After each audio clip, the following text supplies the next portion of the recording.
De volta ao seu programa, hoje falando sobre o Prêmio Nobel, que foi entregue ontem.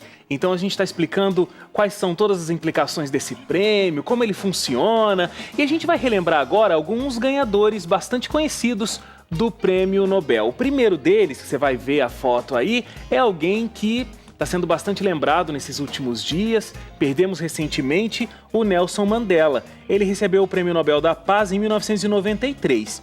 Foi um dos ícones africanos, advogado, líder rebelde, presidente da África do Sul. E ele tem um papel bastante importante para a questão racial no mundo. Albert Einstein, você também conhece, conhecido e renomado físico alemão. Ele é responsável pela teoria da relatividade, ganhou o Prêmio Nobel de Física em 1921. A gente tem o Linus Pauling, é reconhecidamente um dos principais químicos do século XX. Em 1954, ele ganhou o Nobel de Química pelo trabalho relativo à natureza das relações químicas. E aí, a gente tem o Alexander Fleming, inventor da penicilina. Ele ganhou o Prêmio Nobel de Medicina em 1945. Esses são alguns dos ganhadores mais ilustres aí do Prêmio Nobel. Vamos falar um pouquinho das polêmicas aí do Prêmio Nobel, que, pelo que eu estou entendendo, pelo que o senhor explicou, professor, ele se intensifica no de literatura e no da paz. Antes de entrar nisso, o Einstein ele ganhou o Prêmio Nobel em 21, mas não pela teoria da relatividade, que achavam que era uma teoria muito exótica para dar um prêmio tão sério. Deram por um outro motivo, por uma outra teoria importante, mas não tão sério. Agora, tirando a paz, né, que eu já mencionei, que foi o maior escândalo, o Gandhi não ter ganho, nós temos na literatura. Em 1901 foi dado para um francês,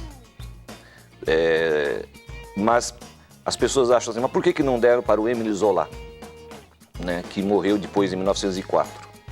Por que não deram para o Liev Tolstói? Por que não deram para o Ibsen, que era um norueguês importante do teatro, né? Então, alguns acham que o Prêmio Nobel de Literatura, ele privilegiou alguns autores desconhecidos, obscuros, e os mais conhecidos, os mais, digamos, populares, não foi dado a premiação. É que eu acho que a literatura também tem uma questão mais de subjetividade, né? Não tem essa exatidão das ciências. Exatamente. Uma pesquisa científica, ela tem comprovação. De resultado. De resultado, um remédio que surte um efeito. Um poeta, um livro de poesia, muitas vezes para ser reconhecido, a estética, demora o tempo, né? A arte. E muitos deles escrevem de uma forma que o período em que a gente vive não está preparado para receber a literatura. Muitos deles são vanguardistas, né? Por exemplo, o Franz Kafka, que hoje é um marco. Reconhecidamente. É impossível falar de literatura sem ele no século XX. Mas ele não ganhou o prêmio. Bom, nem poderia, porque ele só publicou um livro em vida, né? A Metamorfose.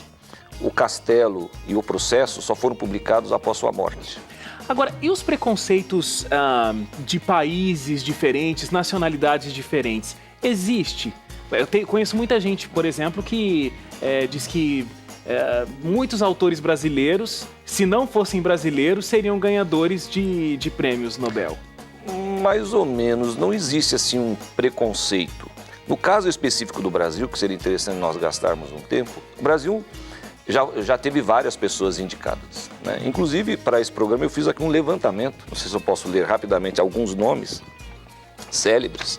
Por exemplo, no Prêmio Nobel da Paz, podemos ter recebido, melhor dizendo, o prêmio Dom Helder Câmara, que durante o período militar combateu de uma maneira pacífica e ajudou pessoas, né, necessitadas. O Paulo Evaristo Arnes, que foi cardeal aqui de São Paulo também, o Herbert de Souza, o Betinho, esse sim, eu acho muito. A Zilda Arnes, que infelizmente faleceu lá no Haiti. Então essas pessoas, os irmãos Vilas Boas, né, o Cândido Rondon, que foi... Existiriam vários brasileiros que teriam... Einstein indicou o Rondon. Teria uma envergadura para receber um prêmio Nobel. Uma envergadura internacional. E por que nunca aconteceu? Bom, na área das ciências, nós temos algumas injustiças cometidas pela academia, como o César Lattes. que deveria ter recebido junto com outro colega, estrangeiro. Agora, por exemplo, o Carlos Chagas não recebeu o prêmio por ciúmes dos seus colegas médicos brasileiros, que quando a Comissão Nobel foi fazer uma investigação mais apurada da pesquisa dele, os colegas disseram, não é tão significativa, não é tão importante. Então, alguns dizem que o Carlos Chagas não recebeu, não por causa da academia, mas por causa dos seus próprios colegas de trabalho no Brasil. Agora, você estava fazendo um levantamento aí, existe uma diferença gritante, a gente não tem nem tempo de chegar nesses números, mas é uma diferença gritante entre as diferenças de países. Os Estados Unidos lideram essa lista. Mais de 300. Com muito mais prêmios em relação a outros países. Isso é um reflexo do incentivo à educação? Sim, claramente. No caso, agora, a sociedade americana tem dinheiro, mas ela tem uma estrutura educacional que incentiva a pesquisa. A pesquisa, exatamente. Aqui no Brasil, o ensino, quer fundamental, médio e superior, é a docência, isto é, o mestre que fala, né? O Magister Dix, o mestre que diz. Nós vemos no Brasil que não existe um espírito de pesquisa. Das 39 faculdades, né, universidades federais, eles gastam em torno de 2 bilhões e 600 milhões em pesquisa. A Universidade de Harvard, só ela, gasta quase 3.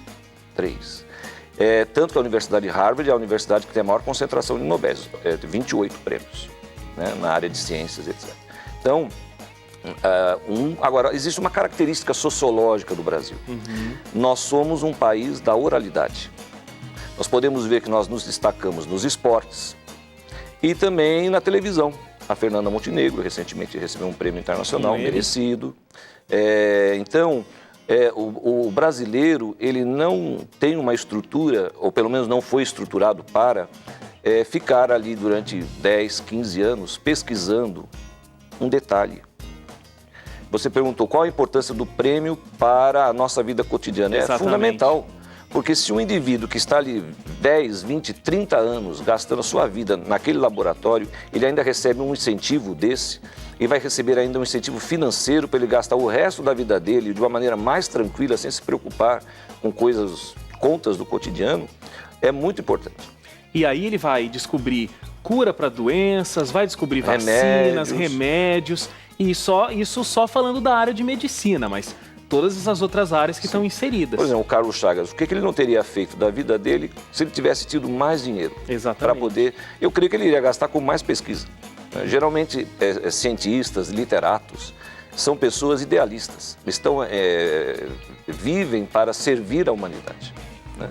Já no caso do Prêmio Nobel da Paz, muitas vezes esse prêmio é dado mais em zonas de conflito. O Brasil, por exemplo, tem pouca zona de conflito. O caso da Síria agora, né? Sim. Que recebeu esse ano, é um exemplo disso. Então, o Barack Obama também recebeu um prêmio, ao meu ver, e merecido. Ele ganhou o prêmio porque foi eleito. Mas foi muito polêmico, né? Quando ele muito polêmico, né?